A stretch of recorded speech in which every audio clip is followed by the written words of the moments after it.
Okay, welcome to a video to talk through an example to help you with exercise 7C from the Year 1 Applied textbook.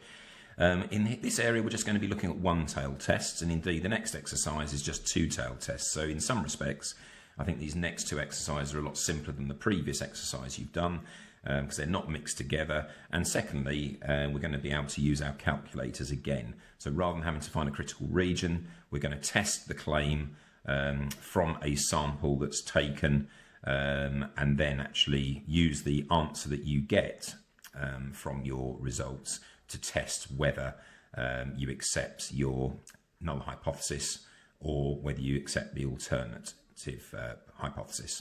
So we're going to look at example 5, and as I say, this is to lead into exercise 7C. So the question that we're given there, the standard treatment for a particular disease has a 0.4 probability of success, and we have a sample of 20 patients. So straight away we can set up our binomial distribution where n is 20 and our original probability is set to be 0.4. So in this question, our null hypothesis is that there is no change. The probability is still 0.4, and our alternative hypothesis is that the probability is going to be greater than 0.4. You have to make sure you read the question carefully, and here it says the doctor claims that the new drug represents an improvement, hence why we've got the probability is greater than 0.4. So this is a one-tailed test. It's still worth stating that, although obviously this exercise is all one-tailed tests, and we're asked to test to the 5% level of significance. So what we need to do, we're told after the new drug was used that 11 of the patients proved to be the drug was successful with.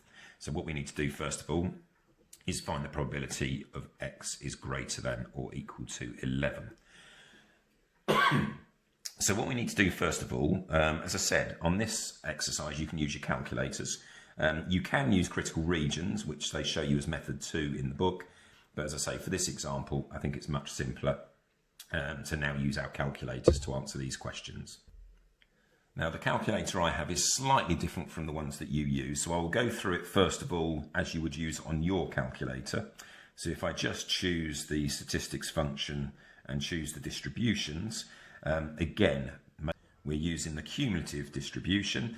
So on this calculator, as would be with yours, we need to find out what the probability that x is less than or equal to 10, take that away from 1, so you then find out what the probability is that the sample is greater than or equal to 11. So we've got 1 minus, and as you say, you can see the number trial there, n is 20, the probability is 0.4, and you will get 0.8725.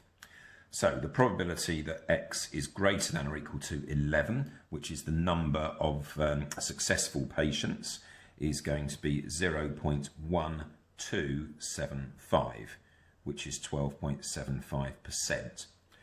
Now, if we were going to accept our alternative hypothesis, this value would have to be less than 5%. So if you remember when we discussed this in our previous exercises, it's got to be beyond that level to actually be significant. Evidence is significant to reject your null hypothesis. So since 12.75% is greater than 5%, there is insufficient